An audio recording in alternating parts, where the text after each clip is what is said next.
এই পার্টিগুলো আমার এখনও পর্যন্ত রিটার্ন লাগায়নি। তো আমি এখানে এনে কথার মানে হলো যে পার্টিগুলো রিটার্ন লাগিয়ে দিয়েছি কিন্তু আমার কাছে ইনভয়েস আসেনি। তো আমি বাকি যেগুলো আছে এনে ছাড়া সেগুলো আমার ম্যাচ আছে। বোথ সাইডে যেটা আছে সেটার ভ্যালু সবসময় সমান হবে। হ্যাঁ, এটা হয়ে যাবে আমাদের এলিজিবল আইটিসি।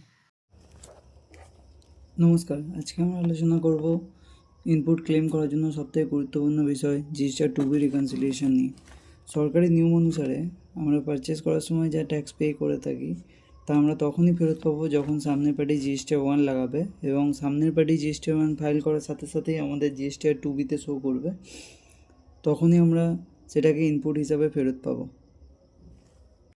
সুতরাং আমাদের জিএসটি 2B করার অর্থ এই যে আমরা এই মাসে যে সমস্ত পারচেস বা এক্সপেন্স করেছি এবং তার জন্য যে পরিমাণ ট্যাক্স পে করেছি সেটা আমাদের জিএসটি 2Bতে শো করছে কিনা এবং তার ইনপুট আমরা ক্লেম করতে পারবো কিনা তা জানার জন্যই আমরা জিএসটি 2B রিকনসিলিয়েশন করে থাকি। 2B রিকনসিলিয়েশন করার অনেক পদ্ধতি আছে। আজকে আমরা আলোচনা করবো একটা খুব সহজ পদ্ধতি, ভিলুকআপ দিয়ে কিভাবে আমরা জিএসটি 2B রিকনসিলিয়েশন করতে পারি। ভিলুকআপ দিয়ে 2B রিকনসিলিয়েশন করার জন্য এখানে আমি দুটো সিটে দুরকম ডেটা রেখে দিয়েছি। একটা হচ্ছে বুক সিট এবং আরেকটা আছে পোর্টাল সিট। দুটো সিটের মধ্যে কমন যে ডেটাগুলো আছে GST number, trade name, invoice number, invoice date, taxable value, IGST, CGST, SGST, cess এবং টোটাল ট্যাক্স আমি একটা ফর্মুলা দিয়ে করে নিয়েছি। এবারে আমাদের একটা ইউনিক কলম খুঁজতে হবে যেটার বেস হিসাবে আমরা 2B রিকনসিলিয়েশনটা করব।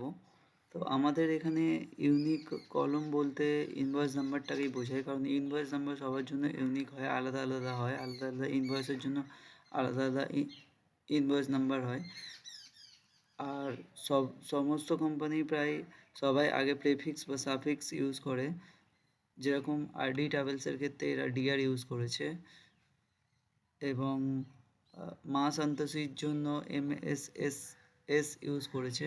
তো সেরকমই সবার জন্য প্রেফিক্স সাফিক্স ইউজ করে, তো সেক্ষেত্রে খুব একটা অসুবিধা হবে না। কিন্তু যে সমস্ত পার্টিগুলো প্রেফিক্স সাফিক্স ইউজ করে না, যেমন এখানে শুধু নাম্বার দিয়ে দেওয়া আছে, এখানে আরও একটা দেখলাম শুধু নাম্বার দেওয়া আছে, এখানেও শুধু নাম্বার দেওয়া আছে। তো এইগুলোর ক্ষেত্রে একটু অসুবিধা হয়ে যাবে যদি আমি শুধু ইনভয়েস নাম্বারের বেসিসে আমি ভিলুকআপ লাগাতে চাই। তো সেক্ষেত্রে আমাদের কি করতে হবে, একটা কন্ট্রোল বানিয়ে নিতে হবে।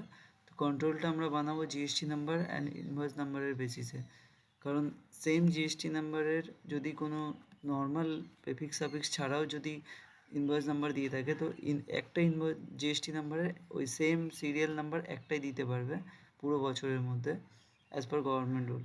তো তাহলে আমরা জিএসটি নাম্বার এবং ইনভয়েস নাম্বারকে অ্যাড করলে আমি যে ফিল্ডটা পাবো সেটা আমার কমন ফিল্ড হিসাবেই আমি পেতে পারি এবং সেটা হবে ইউনিক একেবারেই। তো আমি তার জন্য একটা কন্ট্রোল বানিয়ে নেব। এটাকে আমি কন্ট্রোল নাম দিয়েছি, চাইলে তোমরা যা খুশি নাম দিতে পারো। সেম ফর্মুলা আমি সবগুলোর মধ্যে পুট করে দিলাম। সেম আমি করব বুক সিটের ক্ষেত্রেও।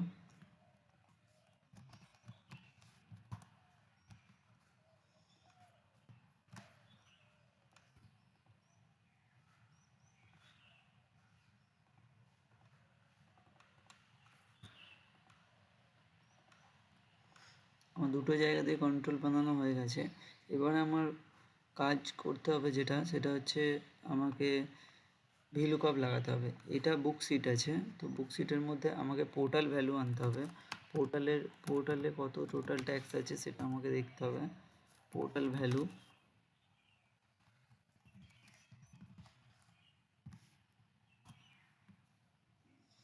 তো এখানে আমি ভিলুকআপ লাগানো শুরু করব। ভিলুকআপ,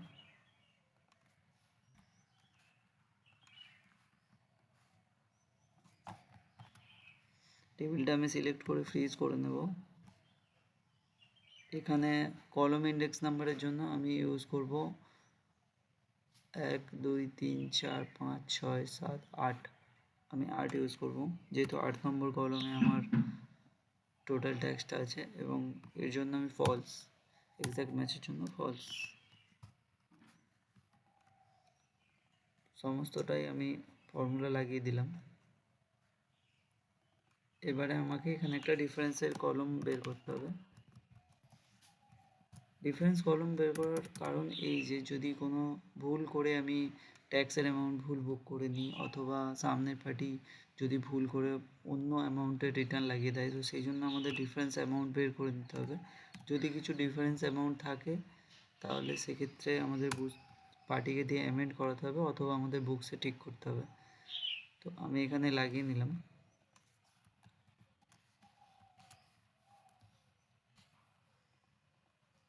এবার ফিল্টার লাগিয়ে আমি চেক করতে পারছি যেগুলো এনে এসছে, অর্থাৎ নট অ্যাভেলেবেল, তো এইগুলো এই পার্টিগুলো আমার এখনও পর্যন্ত রিটার্ন লাগায়নি। তো আমি এখানে লিখতে পারি একটা রিমার্কস,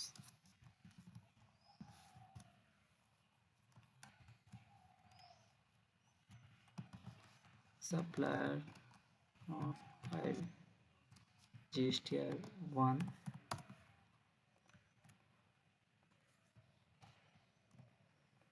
সেম আমি সবগুলোতে পেস্ট করে দিলাম। এবং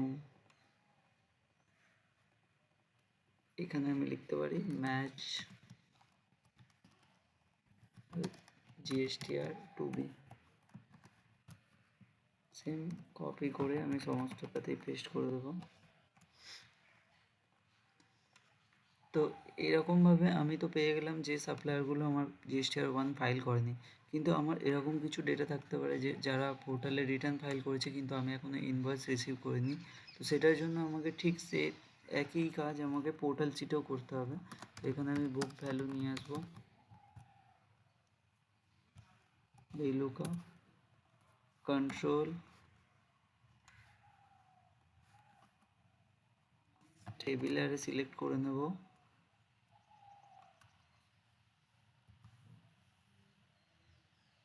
F4 দিয়ে ফ্রিজ করে নিলাম। এখানেও সেম হবে 8 নম্বর কলম, দেন এক্সাক্ট ম্যাচ জন্য ফলস।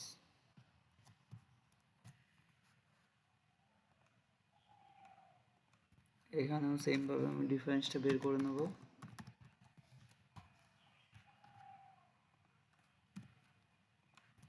যেহেতু বুকশিটে কোনো ডিফারেন্স পাইনি, সেহেতু এখানেও ডিফারেন্স কিছু পাওয়ার কথা নয়, তাও একবার আমি চেক করে নিই। সব ম্যাচই আছে। তো যেটা এনে এসছে, এনে কথার মানে হলো যে পার্টিগুলো রিটার্ন লাগিয়ে দিয়েছি কিন্তু আমার কাছে ইনভয়েস আসেনি। তো আমি যদি এখানে রিমার্কস বলে একটা কলম বানিয়ে নিই, ইনভয়েস নট রিসিভড,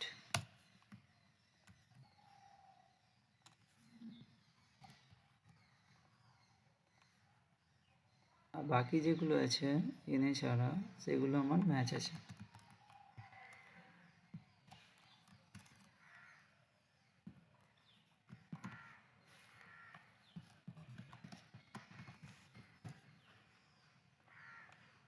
তো সবসময় খেয়াল রাখতে হবে যে ম্যাচ যেটা হচ্ছে বোথ সাইডে যেটা আছে সেটার ভ্যালু সবসময় সমান হবে।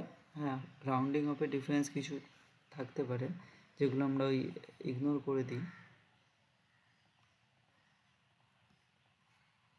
এখানে টোটাল এসছে IGST টোটাল এসছে 2893,391, এখানেও তাই 2893,391, এবং CGST টোটাল এসছে এখানে 445297, এখানেও এসছে 445297। তো অর্থাৎ দেখা যাচ্ছে যে দুদিকে যেটা ম্যাচ হয়েছে সেটাই ম্যাচ আছে, এবং সেটাই হয়ে যাবে আমাদের এলিজিবল ITC। তো এখন যদি আমাদের এলিজিবল ITC কথা বলা যায় তাহলে এটা হয়ে যাবে আমাদের এলিজিবল ITC।